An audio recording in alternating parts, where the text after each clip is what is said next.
রমাদানের প্রস্তুতির মধ্যে অন্যতম গুরুত্বপূর্ণ প্রস্তুতি হলো তওবা। তওবা তওবা তওবা তওবা তওবা তওবা। সুবহানাল্লাহ। এমন কিছু ব্যক্তি আছে যারা তওবা না করে যদি রমজানে ঢুকে যায় ওদের রোজা কবুল হওয়ার সম্ভাবনা নাই। ওদেরকে আগে তওবা করতে হবে পরিপূর্ণভাবে।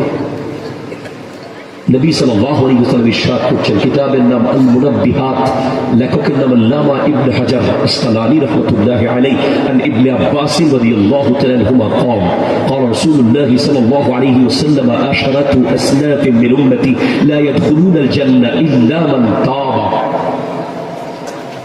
10 ক্যাটাগরির উম্মত আছে আমার নবীর, যারা তওবা না করলে জান্নাতে যাওয়ার সম্ভাবনা নাই।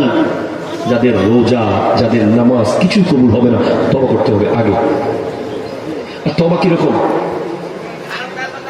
এই করলাম না, আবার পরের দিন করলাম, এই সরি, এই করলাম, এই আচ্ছা আল্লাহ মাফ করে দাও, করলাম না, এটা তওবা নয়। তওবা হচ্ছে, হযরত ওমর ফারুক আযম রাদিয়াল্লাহু তাআলাকে জিজ্ঞেস করা হয়েছে তওবাতুন নসুহা কি? উনি বলেছিলেন, গরুর দুধের বাট থেকে দুধ দহন করার পর সেই দুধ যেভাবে আর ঢুকানো যায় না ভিতরে, সেইভাবেই গুনাহ থেকে ফেরত আসা হলো তওবা। পৃথিবী আর আপনাকে নিতে পারবে না সেই গুনাহ। যদি দেখেন যে ওই গুনাহ আপনি আর কোনোদিন করতেছেন না, তাহলে বুঝবেন তওবা কবুল হয়েছে। যদি পরের দিন আবার করেন, বুঝবেন তওবা কিছু হয় নাই।